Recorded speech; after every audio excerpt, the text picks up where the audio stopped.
कैसे हो आप। मेरे इस channel easy life with Reena में आपका बहुत बहुत स्वागत है। दोस्तों, ये सैटरडे की इवनिंग का ब्लॉग है, बट ये जो क्लिप आप देख रहे हो ना, सैटरडे की मॉर्निंग का है। तो टाइम हो रहा था 5 बजने वाले हैं सुबह के, जब मैं ब्रेकफास्ट और लंच की तैयारी करके जिम जाने लगती हूँ। तो मैंने सुबह बनाए थे राजमा की सब्जी और आलू कुंदरू की सब्जी, और अपने लिए बनाया था मैंने बेसन का चीला। तो सारा कुछ मैंने रेडी कर दिया था। तो उसके बाद मैं जिम वियर पहनने के लिए जब जा रही थी ना, तभी जी मौसम बहुत ज़्यादा ख़राब हो गया। एक्चुअली जब मैं उठी थी 3:30 बजे, तो हवा बहुत तेज़ चल रही थी, लेकिन बारिश का तो कहीं भी नामो निशान नहीं था और बिजली भी नहीं चमक रही थी। लेकिन जब जैसे ही मैं चेंज करने गई तो मौसम ज़्यादा ख़राब हो गया। अंधेरी बहुत ज़्यादा तेज़ हो गई थी, सारी डस्ट अंदर भर के आ गई थी। तो फिर मैं जा नहीं सकती। वैसे मुझे बारिश से नहीं डर लगता है, हल्की हल्की जो बौछारें आ रही हैं, लेकिन बिजली से मुझे बहुत डर लगता है। तो मुझे लगा कि आज मेरा जिम जाना लगता कैंसिल हो जाएगा। तो वही मैं देखने आई थी। तो फिर मेरे हाथ में मोबाइल भी था, तो मैंने थोड़ा सा ये शूट कर लिया था। हवा बहुत ज़्यादा तेज़ है, मौसम का पता ही नहीं चलता है, कब बारिश हो जा रही है, कभी अंधेरी आ रही है, कभी धूल भरी अंधेरियाँ आ रही हैं, कुछ पता नहीं चलता है। ऐसे ही मैंने पिछले जो हफ्ते गेहूं धुला था, बड़ी मुश्किल से उसको सुखा लिया था।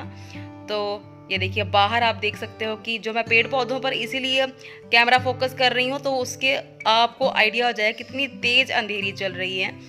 तो काफ़ी बेलें तो मेरी इस तेज़ अंधेरी के कारण खराब भी गई हैं, और मैंने उनको रस्सी के साथ बांधा है। तो कई टूट भी गई हैं, तो उनको फिर अच्छे से कटिंग करके ठीक से सिक्योर कर दिया है। फिर मैं अंदर जाने लग गई थी। मैंने कहा आज जिम हो गया कैंसिल।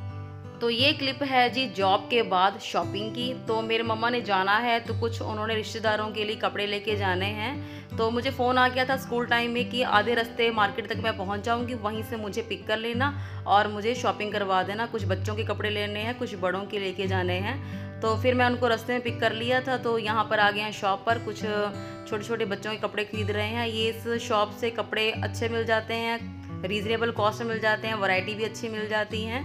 तो यहीं से हम लोग कपड़े खरीद रहे हैं। तो मम्मा को ज़्यादा आइडिया नहीं होता, तो उनको चूज़ करके देने ही पड़ते हैं, क्योंकि उनको थोड़ी सी उनकी आई साइट भी वीक है, पता नहीं चलता उनको कलर चॉइस का। तो इसीलिए मैं यहाँ से चूज़ कर रही हूँ कपड़े। कुछ मैंने अब जी पहुँच गई हूँ घर।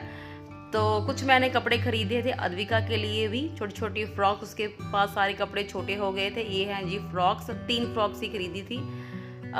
कलर भी अच्छे लगे, क्वालिटी भी अच्छी है, रेट भी अच्छे हैं इनके, और सबसे इम्पॉर्टेंट बात, उसको प्रॉपरली फिट भी आ गए। तो उसी को वो सिस्टर लेकर आई है अद्विका को पहनाने के लिए। मैंने कहा इसको पहना के तो देख। एक फ़्रॉक तो उसको पहना ही दी, अच्छी लग रही थी। कॉटन की फैब्रिक की ये फ्रॉक है, लेमन शेड है, हल्के हल्के से इसके छोटे छोटे फ्लावर्स के डॉट्स हैं। तो उसको मैं कह रही थी मेरे तरफ देख, लेकिन वो मुझे इग्नोर कर रही थी। तो एक फ्रॉक दूसरी ये वाली भी उसकी आ गई थी। इसका जो कपड़ा है बहुत ज़्यादा सॉफ्ट है, जैसे मक्खन मलाई का। रेड कलर की मिड्डी टाइप ये फ्रॉक है, तो ये भी इसके फिट आ गई थी।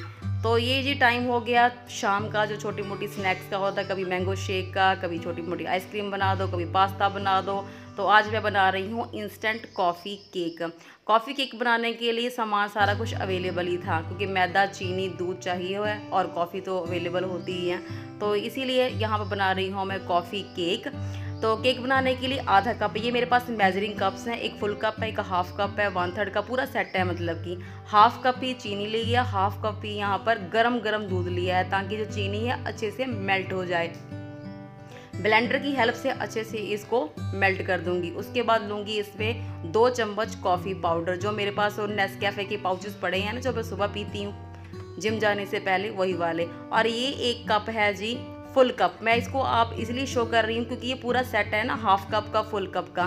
तो आधा कप था चीनी, आधा कप गर्मा गर्म दूध, और फुल कप मैदा। थोड़ा थोड़ा मैदा इसमें मिक्स करती गई और इसको अच्छे से ब्लेंडिंग करती गई, ताकि इसमें कोई लम्स ना पड़े। और 2 चम्मच ली हैं कॉफ़ी पाउडर। मतलब कि मेरे 4 पाउचेस कॉफ़ी के लग गए थे, अगर वो छोटे वाले पाउचेस की बात करूँ तो 2 छोटे से टीस्पून जो हैं ये रिफाइंड ऑयल। इसी को अच्छे से मिक्स कर रही हूँ। उसके बाद इसकी थोड़ी जो थिकनेस है ना, जो कंसिस्टेंसी कुछ गाढ़ी हो गई थी, तो मैं थोड़ा थोड़ा इसमें दूध डाल रही हूँ, लेकिन दूध गर्म वाला नहीं डाल रही इसमें, जो रूम टेम्परेचर वाला है, तो नॉर्मल टेम्परेचर वाला वही इसमें डाली। अब इसकी कंसिस्टेंसी बहुत अच्छी हो गई थी।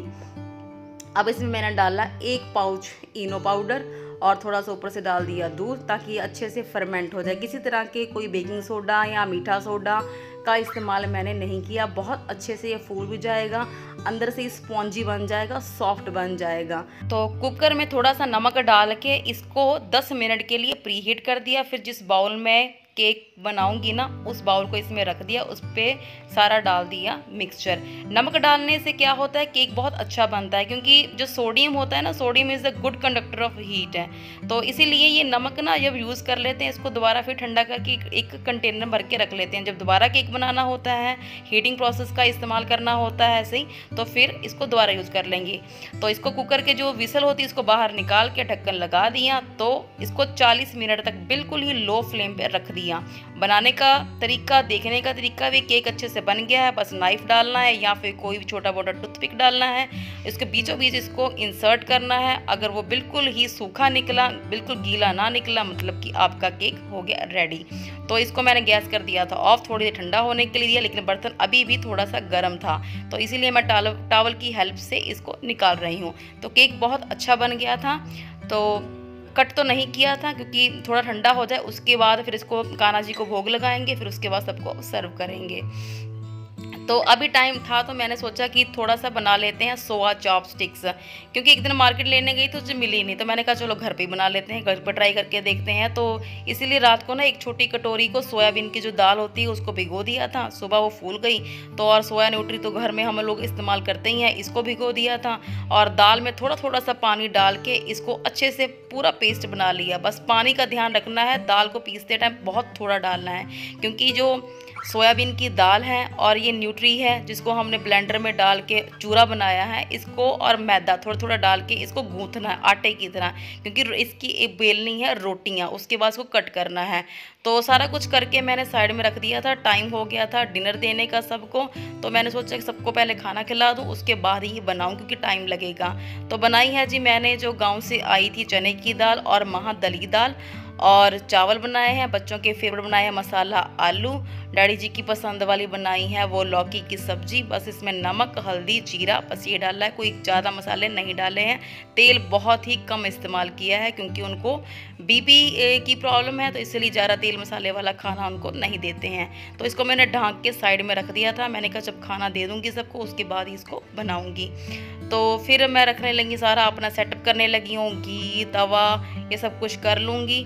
तो उसके बाद ही सब बच्चों को बुलाऊंगी। पहले बच्चों को आवाज़ देती हूँ, वो अपना खाना ले जाते हैं, उसके बाद ही फिर डैडी जी खाना निकालती हैं, उसके बाद फिर बड़े मेरे हस्बैंड आ जाते हैं, देवर जी, वो खुद ही अपना खाना आकर ले जाते हैं। तो खाना जी हो गया था सबका फिनिश, सबको खाना खिला दिया। उसके बाद ये मेरा प्रोसेस हो गया शुरू।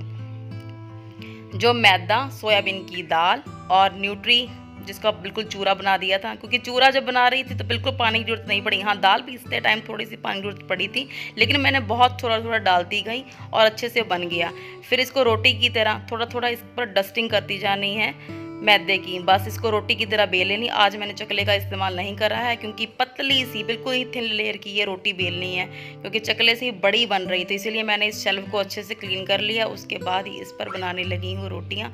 उसके बाद नाइफ से इसको कट कर लेना है। कट करने के बाद फिर इसका ज़रूरत पड़ेगी आइसक्रीम स्टिक्स की, क्योंकि मार्केट में भी आपने देखा होगा ऐसी ही मिलती हैं। तो एक एक लेयर उठाते जाना है, जहाँ एक लेयर ख़त्म हो जाती है दूसरी लेयर वहाँ से स्टार्ट कर देनी है। फिर ऐसे करते ही बस थोड़ा सा हाथ, क्योंकि जब ये पूरी अच्छे से बन जाएगी ना तो इसको निकालना भी है, तो इसलिए पूरा इस लेयर्स को नहीं लपेटना होता। जिन लोगों ने भी बाज़ार से सोया चॉपस्टिक्स खरीदी होंगी, बनाई होंगी, तो उनको तो आइडिया होगा। तो फिर इस चॉपस्टिक्स का मैं नेक्स्ट डे, क्योंकि सैटरडे का ब्लॉग है ना, संडे को मैंने सब्जी बनाई थी। तो ये सारी चॉपस्टिक्स हो गई तैयार। अब इसको डालना है उबलते हुए पानी में 10 मिनट के लिए पकने के लिए। पहले पानी को पूरा अच्छे से उबलने देना है, उसके बाद इसको उस पानी में 10 मिनट तक पकने देना है। फिर ये मैंने मंगाया था नाइट सूट कॉटन का, बहुत ही रीज़नेबल कॉस्ट का, क्वालिटी बहुत ही अच्छी है। मीशो से मंगवाया था सिर्फ 410 रुपये में ये कॉटन का नाइट सूट। साइज़ की बात करूँ तो साइज़ ये M है, और फैब्रिक भी अच्छा है, फिनिशिंग भी अच्छी है। रेट के हिसाब से पाइपिंग लगी हुई है ब्लू कलर की, बटन भी अच्छे लगे हुए हैं, कॉलर स्टाइल है। ऐसे ही स्लीव्स पर भी ब्लू कलर की पाइपिंग लगी हुई है, क्योंकि गर्मी की छुट्टियां भी आ गई हैं चाहे इसको दिन में पहन के रखो तो ज़्यादा बुरे भी नहीं लगेंगे, कोई घर में आ भी जाता है। और सूदिंग कपड़े हैं, कंफर्टेबल हैं पूरे। ऐसे ही इसका लोअर है, लोअर की जो इलास्टिक है ना वो भी अच्छी है, अच्छी क्वालिटी की है, मतलब कि ज़्यादा हार्ड नहीं है। कई कई तो होती हैं बहुत ज़्यादा हार्ड होती हैं और वहाँ पर निशान पड़ जाते हैं, लेकिन सॉफ्ट वाली इलास्टिक है। और पॉकेट्स इसमें 2 दी हुई हैं, दोनों तरफ इसकी पॉकेट्स हैं। पॉकेट्स की जो कैपेसिटी है वो भी अच्छी, नहीं तो अदरवाइज़ पॉकेट बहुत छोटी होती हैं, मोबाइल फ़ोन उसमें आता नहीं, लेकिन कैपेसिटी इसकी ठीक है। और यहाँ पर भी ब्लू कलर की पाइपिंग लगी हुई है, तो मुझे रेट के हिसाब से क्वालिटी फिनिशिंग बहुत ही अच्छी लगी। तो ये जी हमारी जो आइसक्रीम बनी थी, क्योंकि काफ़ी टाइम लग गया आइसक्रीम बनाने में, 10 से 12 घंटे इसको दोबारा सेट करने था ना।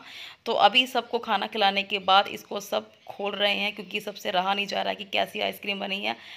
तो यहीं पर सिस्टर आइसक्रीम खोल रही है। मैंने कहा सबको दे दो जितनी जितनी चीज़ खानी है। बड़े तो कह रहे थे हम लोग मीठा नहीं खाएंगे, तो बच्चे यहाँ पर पहुँच गए थे, उन्हीं को वो सर्व कर रही है। मैंने कहा थोड़ा भोग भी लगा दो कान्हा जी को, तो मैं उनको भोग लगाने के लिए जा रही हूँ और फिर बच्चे अपना ले लेंगे खाने के लिए। तो उबलते पानी में इसको 10 मिनट तक पकाने के बाद सारी ही सोया चॉपस्टिक्स को 10 से 15 मिनट के लिए ठंडे पानी में भिगो के रखना है, तभी ये सोया जो चॉपस्टिक्स हैं ना बहुत अच्छी बनेगी। उसके बाद 15 मिनट के बाद इनको निकाल लेना है। निकालने के बाद इसको फ्रीज़र में किसी भी जिप लॉक बैग में इसको स्टोर कर लेना है। तो ये हैं वो गुणकारी पत्ते जिनसे मैं बनाती हूँ अपना हेयर पैक। कईयों ने कहा कि आप पेस्ट बना हुआ है बनाओ, हेयर पैक दिखा देते हो, ये मिर्चों की तरह मत देखना। मैं किचन गार्डन में गई थी तो काफ़ी चीज़ें वहाँ से तोड़ के ले आई थी। इसमें है जी पुदीना, पुदीना मैं ज़्यादा तोड़ के लेकर आई थी क्योंकि चटनी बनानी है। ये है कड़ी पत्ता, ये है मेहंदी के पत्ते। इनको सबको बाद में अलग अलग कर दूँगी। पुदीने के पत्ते, मेहंदी के पत्ते, कड़ी के पत्ते और अमरूद के पत्ते, इन सारी चीज़ों को अच्छे से वॉश करके मिक्सर ग्राइंडर में डाल के प्रॉपरली पेस्ट बना लूँगी। इसमें डालूँगी एलोवेरा, दही या बनाना, ये चीज़ें बना लेती हूँ। तो संडे को ही सुबह ना मैंने ये सब्जी सोया चॉपस्टिक्स की बना ली थी। रिकॉर्ड नहीं कर पाई क्योंकि आज मुझे बहुत ज़रूरी काम था, मुझे जाना था, तो इसीलिए मैं रिकॉर्ड नहीं कर पाई। अगली बार जब बनाऊँगी तो प्रॉपरली रिकॉर्ड कर लूँगी। सब ने ही अप्रिशिएट किया, सब्जी बहुत। क्या होता है कि 30 एज के बाद ही स्किन लूज़ होने लग जाती है, इसका जो टेक्सचर है ना वो डल होने लग जाता है, शाइन ख़त्म होने लग जाती हैं। तो इसकी मेंटेनेंस के लिए होम रेमेडीज़ बेस्ट इसका उपाय हैं। तो मैं हमेशा ही होम रेमेडीज़ का इस्तेमाल करती हूँ। तो आज मैं लगाने लगी हूँ स्किन के टेक्सचर को इम्प्रूव करने के लिए, स्किन को टाइट करने के लिए ये वाला फेस पैक। इसमें ले रही हूँ 1 tablespoon rice flour, 1 tablespoon coffee powder, 1 egg yolk और थोड़ी सी बूंदें लेमन जूस की, ताकि जो एग का जो इसकी स्ट्रॉन्ग स्मेल है ना उसको दूर कर सकूं। जो लोग एग नहीं यूज़ कर सकते हैं वो इसमें या तो बनाना यूज़ करेंगे या फिर दही, क्योंकि दोनों ही हमारे स्किन के टेक्सचर को इम्प्रूव करने के लिए, स्किन को टाइट करने के लिए, स्किन के कंप्लेक्शन को इम्प्रूव करने के लिए बहुत ज़्यादा हेल्पफुल हैं। ये सारी चीज़ों को अच्छे से मिक्स कर लेना है। मिक्स करने के बाद फेस पर लगा लेना है। जो थोड़ा बहुत पैक बच भी जाएगा, मैं आपको बताती रहती हूँ कि नेक पर भी लगाना है और हैंड पर भी लगाना है। लगाने के बाद इसको पूरा अच्छे से नहीं सुखाना है, कम से कम 70 to 80% ही सुखाना है, पूरा नहीं सुखाना है। उसके बाद या तो रोज़ वाटर के साथ स्प्रे कर लें या फिर थोड़ा सा कच्चा दूध ले लें या सिंपल ही वाटर ले लें। पानी से ही इसको 5 मिनट तक सर्कुलर मोशन में मसाज करते जाना है, क्योंकि एग योक की क्वालिटी बहुत बेस्ट है। अगर स्किन पर आपके फाइन लाइंस हो गई हैं या रिंकल्स की प्रॉब्लम आ गई हैं, देखो एक दिन में तो कुछ भी नहीं होगा। मैं हमेशा ही आपको बताती हूँ होम रेमेडीज़ बहुत ज़्यादा वर्क करती हैं, लेकिन उनको लगातार कंटिन्यूटी वे में यूज़ करना होता है, तभी आपको रिजल्ट मिलता है। लेकिन मिलता ज़रूर है रिजल्ट। जो बाज़ार वाली केमिकल चीज़ें होती हैं उनसे दूर रहें, वो इंस्टेंट रिजल्ट ज़रूर देंगी लेकिन लॉन्ग टर्म रिजल्ट आपको हमेशा ही होम रेमेडीज़ से मिलेगा। तो इसीलिए होम रेमेडीज़ की तरफ स्विच कर जाएं।